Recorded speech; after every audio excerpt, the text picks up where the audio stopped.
I am not what happened to me. I am what I choose to become. Carl Jung. The sad reality of most human beings is just that. Most people do believe they are what happened to them. Most people equate self-worth with their past, with their achievements, with how other people view them. But we are none of those things.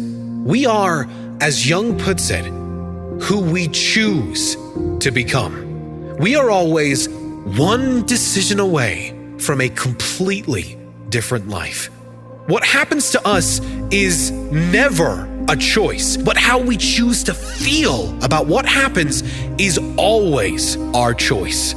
How we choose to respond to life circumstances is a choice. Who we decide to be in every moment, including adversities, will determine the quality of our life. Leave your past behind and decide today, now, who you will be from this moment forward.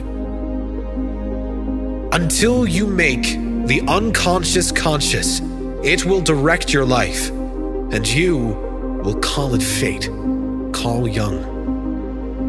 Why do bad things keep happening to me, some say? Why do the same negative kind of people keep appearing in my life? The unconscious, or rather subconscious, controls almost all human behavior. It has been said that almost all brain activity happens on a subconscious level. The problem is, most people do not understand this basic principle, and therefore are running their life on autopilot, repeating the same reactions and responses, and often repeating the same problems over and over again in a figure-8 loop. Einstein said, the definition of insanity is doing the same thing over and over again and expecting a different result. Until you change the reactions, responses, and actions you've conditioned into yourself unconsciously, you won't see different outcomes in your life. Until you learn why you are acting in a certain way, you'll never be able to act better. Until we learn why we feel a certain way on a consistent basis, we will not be able to consistently feel better in any way. You need to step back and examine your life. Examine you. What feelings, behaviors, habits, and actions are running on autopilot? What can you bring forward to the light, into your consciousness, into your presence? If you can manage that, you can start changing those habits consciously. With repetition, you can reprogram these new habits, feelings, and behaviors into your new subconscious program. Better habits, better reactions, better outcomes. As far as we can discern, the sole purpose of human existence is to kindle a light in the darkness of mere being. Even a happy life cannot be without a measure of darkness, and the word happy would lose its meaning if it were not balanced by sadness. It is far better to take things as they come along with patience and equanimity. The least of things with a meaning is worth more in life than the greatest of things without it. Carl Jung. Without the contrast of sadness, happiness does not exist. Without dark, there is no light. A happy life, then, is not one without sadness or misery or failures or problems. A happy life, a full life, is a life with meaning. If you had in your possession every penny on earth and all the material possessions you desire, it would still give you no guarantees of happiness and certainly no meaning. You don't need things, money, or possessions to have meaning. But meaning does make for a rich life. With meaning and purpose in your life, you can face the inevitable challenges of life without fear.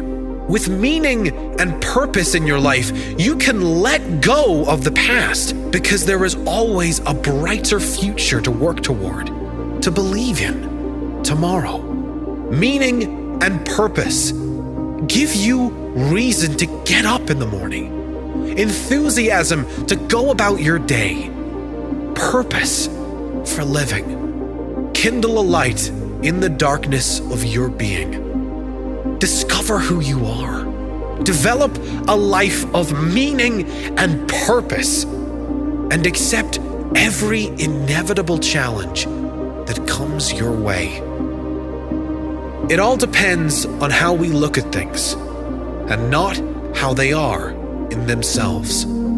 Carl Jung. Whatever happens in your life is not reality, but rather your interpretation of it. Let me repeat. Whatever happens is not reality, but your interpretation of reality. On one of your best days, a challenge appears, and you deal with it with presence, with confidence, with competence. Then, the challenge disappears, perhaps even turns into a blessing, a new understanding. On one of your worst days, the same challenge appears. You react angrily, unconsciously. The challenge turns into a bigger issue, a larger problem, and consequently affects your life and others in a much bigger, not so pleasant way. What happened? It was the same challenge. It depends how you look at it. We've all experienced moments like this. Problems that escalated due to our reaction. Challenges that disappeared due to our reaction. It is not how things are, but how we see them. We can see beauty in anything and ugliness in anything. The real question is, what do you choose to see? Thinking is difficult. That's why most people judge. Carl Jung. We have to step back and catch ourselves judging. And this is not easy, because we all want to think of ourselves as good human beings. And you may well be. But you must take ownership of your judging as much as the next person. Judging people, judging things, judging circumstances. How do you judge? Who do you judge? Has there ever been a moment in your life where you've judged a person or a situation and then realized you were completely wrong? I think we've all had this experience. We should never judge a person or a situation where there are no facts. If we don't know, we must accept we don't know and expect the best. We really do choose how we see everything, and anything can be seen through a positive, optimistic lens if that is our intention. Make it your intention. Your vision will become clear only when you can look into your own heart. Who looks outside dreams. Who looks inside awakes. Carl Jung. Those who look outside at others, to society, for an indication of how they should act or fit into the world, are lost in a dream, perhaps a nightmare. A life lived not authentically, but how they perceive will be most acceptable by the standards of society. To awaken is to look within your own heart, to trust your intuition, and to be brave enough to live life on your terms, not caring for others' opinions or judgments, only focused on the life that lights you up, the authentic you, living your authentic life. That is the awakened life. the real you, living with freedom of all outside expectations and opinions. Knowing your own darkness is the best method for dealing with the darkness of other people. Carl Jung. When we understand from a place of true humility that we are capable of the darkness, and that darkness is within us all, we can then have empathy for the way others act. Understanding that everyone is doing the best with the life circumstances they were presented.